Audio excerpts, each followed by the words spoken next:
Do you think that race plays a part in wealth distribution, or either a mindset that you can't Today? or cannot? Yeah. No. You don't? No, I don't. I don't. Hey, you and I, we're proof. Why would race have anything to do with it? Put your mind to what you want to do and go for that. It's kind of like religion to me. It's a good excuse for not getting there. Where are we in the United States of America in race relations and what you see from day to day in your life? Skip, they wouldn't want to ask me that. They wouldn't want my answer to represent it because God knows I have been nothing but blessed.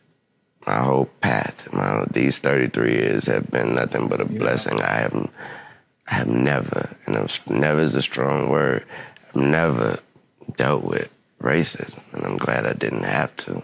There is a class of colored people who make a business of keeping the troubles, the wrongs, and the hardships of the Negro race before the public.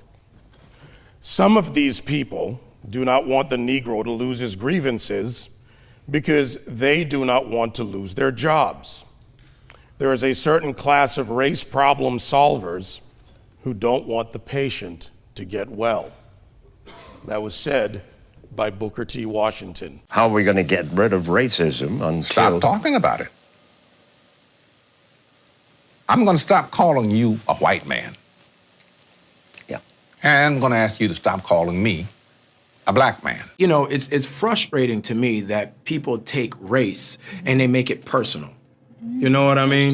Like we're at a loss in this generation. If you look at it in the 80s, Archie Bunker was a stark racist. Stark. If you don't know who Archie Bunker is, look him up. All in the Family, great show. You heard him. The Jeffersons, stark racist. Fred Sanford, stark racist. But you know what black people and white people did? They laughed. You watch 48 Hours with Eddie Murphy and Nick Nolte. Both of them hated each other because he was black and because he was white. You know what they did? They laughed. But I asked you what the racial breakdown was of your audience. Do you remember this? And you told me the only black face you could see in the whole audience was your makeup artist. I believe that's what you said, and she was in the front row, right? A lot of white kids love rap. Yes. Explain that. What does that say to you? What's the message of it? What's the bigger picture of it? I don't want to be bashed because I don't want to sound like I'm on the wrong if there is a side, but I thought that was clearly a message that there was no such thing as racism.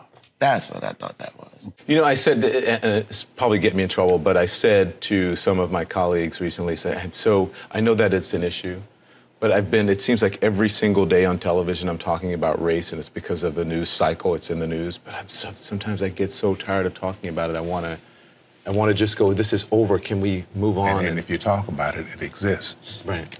Yeah. It's not like it exists and we refuse to talk about it, but making it a bigger issue than it needs to be is the problem we have. And right now, we are in a society where we can't have a conversation because no one's willing to listen. People are just shouting. People are just Whatever they shouting. think. People are walking down the street, hashtagging everything, but no one's listening. Using wrong examples to present an argument leads us nowhere forward. I understand the emotion, and I respect my opposition, but when you go into the areas of making false charges and living in the past, you do not address the issues of the present. And, you know, incarceration rates in America has been a problem, especially as opposed to minorities.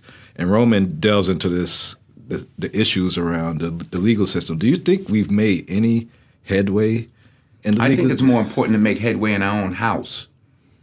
By the time the system comes into play, the damage is done. They're not locking up 7-year-olds. In the 1960s, 80+% of blacks were two-parent homes.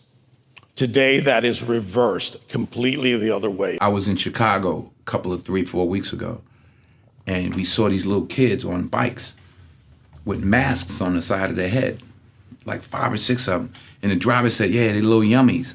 I said, who? He said, little yummies. Look up, Google Lil Yummy. Lil Yummy was an 11-year-old murderer. Wow. And you look at his picture, you'll see the headshot of him, and he's like this. And he got murdered at 11 by a 14-year-old. Wow. Who's doing life now, and a 16-year-old. That makes no sense. You blame the system. Where was his father? No one wants to talk about perception when it comes to racial profiling. No one wants to talk about stereotypes when it comes to racial profiling. Blacks are convinced that the number one issue facing the country right now is social justice, racist white cops, discrimination, systemic racism, microaggression, whatever new word they come up with, and it's a bunch of nonsense. This is what I know. I'm a certified scuba diver. My first day of class, they told me this. When you're in shark-infested waters, everything in that water is considered a threat until proven otherwise. If it's a guppy, it could be a shark until you know it's a guppy. And I think as black men, we need to realize we're in shark-infested waters. And if we don't sit our young men down and we don't talk to them about perception, and we don't talk to them about stereotypes, we're doing them a huge disservice. It starts in the house. It starts in the home. And yeah, well, my father got locked up. Well, where was his father? Yeah. You know, like I did talk about my 3 closest friends, and they did, 15 to 25, one did 28, this and that. I was the only one of the 3 that had a father in my life, even though my parents were together. But I still had a father who was a gentle man and a good example, and they didn't. We can blame the system if we want, but they didn't lock any of us up at 7. Yeah. We were all doing enough to get locked up at 13. My parents sent me in another direction. They didn't have anybody to help them, and they kept doing what they was doing, and the system got them. So I don't. The system is rigged, but why? All the more reason not to help it. The number one problem domestically facing this country is a breakdown of the family. And President Obama said it. I didn't. A black kid, or a kid, not just a black kid, a kid raised without a dad is 5 times more likely to be poor and commit crimes, 9 times more likely to drop out of school, and 20 times more likely to end up in jail. So you're far more likely to end up in jail without having a dad than you are because of a white racist cop. Prime example, I got pulled over by the police, come over to my window, flash his light in my face, hand on my pistol. I can handle that 2 ways. I can start yelling and screaming and tell him he a racist and he don't know me, you doing this wrong. Or I can say, yes, officer, no, officer, or we done, officer. And both of them are gonna have drastically different outcomes. Half the homicides in this country are committed by and against black people. Last year, there were 14,000 homicides, not talking about suicides, I'm talking about homicides. Half of them were black, 96% of them black on black of that 7,000. Where's the Black Lives Matter people on that? What happens with young black men, everything is susceptible to the question of your manhood. And what's going on in these streets ain't got nothing to do with my manhood.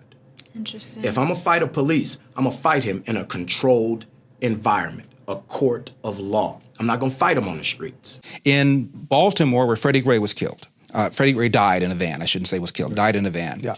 You have a city that's 45% black. City council is 100% Democrat. The majority of city council is black. The top cop at the time was black. The number 2 cop was black. The majority of the command staff is black. The mayor is black. The AG is black. And yet here we are talking about racism. I mean, it's absurd. All cops aren't bad cops. 99% of cops are really good dudes and women. I've 99% of the people I've met that are cops are dope. I have a lot of friends that are cops. But that 1%, that's the problem. And you want to give yourself every opportunity not to end up a statistic. 965 people were shot by cops last year and killed. 4% of them were white cops shooting unarmed blacks. In Chicago in 2011, 21 people were shot and killed by cops. In 2015, there were 7.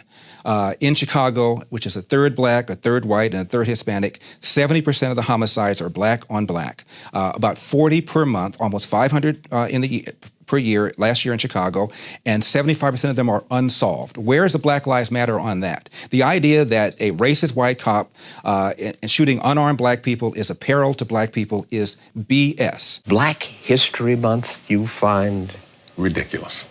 why? You're going to relegate my history to a month? Oh, come on. What do you do with yours? Which month is White History Month? No, well, come on, tell me. Well, I'm Jewish. Okay, which month is Jewish History Month? There isn't one. Oh, why not? Yeah. Do you want one? No. I don't either. I don't want a Black History Month. Black history is American history. Abraham Lincoln, as my colleague said, fought a war to preserve the Union. That republic allowed for the people of the United States, under our Constitution, to amend it, therefore removing slavery, and then moving forward to the Voting and Civil Rights Act, and also the suffrage movement for women. At that same time, and you would say it as strong as anyone, it's no excuse for bombing and destroying your own neighborhood. And burning down wherever it's happened, burning down storefronts and stores that people with mobs is how they get turned into that. Yeah. What's to be gained? You know, if you stop for one split second to think, burning and looting doesn't help you in any way. I understand y'all upset, but like it was already said, I doubt y'all and y'all half as upset as I am. So if I'm not over here wilding out, if I'm not over here blowing up stuff, if I'm not over here messing up my community, then what are y'all doing? I will always continue to say that riots are socially destructive and self-defeating. I'm still convinced that non-violence is the most potent weapon available to oppress people in their struggle for freedom and justice. I feel that violence will only create more social problems than they will solve. Let's switch it up, y'all. Let's switch it up. Yeah. Amen. Do this peacefully. Please. My brother moved here from Houston, and I used to talk to him on the phone. He loved it here. He started driving truck. He was good. So I highly doubt. No, I don't know. I know he would not want y'all to be doing this. So I will continue to condemn riots and continue to say to my brothers and sisters that this is not the way. Continue to affirm that there is another way.